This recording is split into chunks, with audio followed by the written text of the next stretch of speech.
আপনারা দেখছেন নূরের আলো। পরিচালনায় মুহাম্মদ রোকন। নিশ্চয়ই তোমাদের প্রতিপালক আল্লাহ, যিনি নভমণ্ডল ও ভূমণ্ডলকে 6 দিনে সৃষ্টি করেছেন। অতঃপর তিনি আরশে সমাসীন হয়েছেন। তিনি দিনকে রাত্রি দ্বারা আচ্ছাদিত করেন, এভাবে যে রাত্রি দিনকে দ্রুত ধরে ফেলে। তিনি সৃষ্টি করেছেন সূর্য, চন্দ্র ও নক্ষত্র নিজ আদেশের অনুগামী। জেনে রেখো, সৃষ্টি করা এবং আদেশ দান করা তারই কাজ। বড় বরকতময় আল্লাহ, যিনি বিশ্বজগতের প্রতিপালক। সূরা আরাফ, আয়াত 54। আলোচ্য আয়াতে আসমান জমিন গ্রহ নক্ষত্র সৃষ্টি করা এবং বিশেষ অটল অবস্থার অনুগামী হয়ে তাদের নিজ নিজ কাজে নিয়োজিত থাকার কথা উল্লেখ করা হয়েছে। এ প্রসঙ্গে আল্লাহ তাআলার অসীম শক্তির কথা বর্ণনা করে প্রত্যেক বুদ্ধিমান মানুষকে চিন্তার আহ্বান জানানো হয়েছে যে পবিত্র সত্তা এই বিশাল পৃথিবীকে সৃষ্টি করতে এবং বিজ্ঞজনোচিত ব্যবস্থাধীনে পরিচালনা করতে সক্ষম। তার জন্য এসব বস্তু ধ্বংস করে কিয়ামতের দিন পুনরায় সৃষ্টি করা কি কঠিন কাজ। তাই কিয়ামতের অস্বীকার না করে একমাত্র আল্লাহকেই পালনকর্তা মনে করে তার কাছে প্রয়োজনাদি প্রার্থনা করতে হবে, তারই ইবাদত করতে হবে। আসমান ও জমিনকে 6 দিনে সৃষ্টির কারণ। এখানে প্রশ্ন হতে পারে যে আল্লাহ তাআলা গোটা বিশ্বকে মুহূর্তের মধ্যে সৃষ্টি করতে সক্ষম। স্বয়ং কোরআনেও বিভিন্ন ভঙ্গিতে এ কথা বারবার বলা হয়েছে। এ অবস্থায় বিশ্ব সৃষ্টিতে 6 দিন লাগার কারণ কি?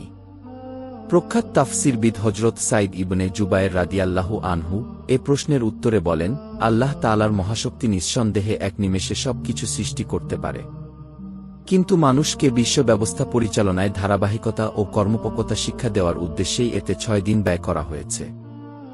এক হাদিসে এসেছে, চিন্তাভাবনা, ধীরস্থিরতা ও ধারাবাহিকতা সহকারে কাজ করা আল্লাহ তাআলার পক্ষ থেকে হয়, আর তড়িঘড়ি কাজ করা শয়তানের পক্ষ থেকে। তাফসিরে মাঝহারি। আসমান জমিন গ্রহ নক্ষত্র সৃষ্টির আগে দিবারাত্রির পরিচয়। দ্বিতীয়ত, এখানে এ প্রশ্ন হতে পারে যে সূর্যের পরিক্রমণের ফলে দিন ও রাতের সৃষ্টি। নভমণ্ডল ও ভূমণ্ডল সৃষ্টির আগে যখন চন্দ্র সূর্যই ছিল না, তখন 6 দিনের সংখ্যা কি হিসেবে নিরূপিত হল?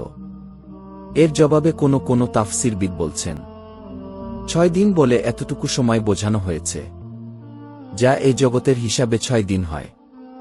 তবে এ প্রশ্নের পরিষ্কার ও নির্মল উত্তর এই যে সূর্যোদয় থেকে সূর্যাস্ত পর্যন্ত যে দিন এবং সূর্যাস্ত থেকে সূর্যোদয় পর্যন্ত যে রাত, এটা এ জগতের পরিভাষা। বিশ্ব সৃষ্টির আগে আল্লাহ তাআলার কাছে দিবারাত্রির পরিচয়ের অন্য কোনো লক্ষণ নির্দিষ্ট থাকতে পারে। তেমন জান্নাতের দিবারাত্রি সূর্যের পরিক্রমণের অনুগামী হবে না।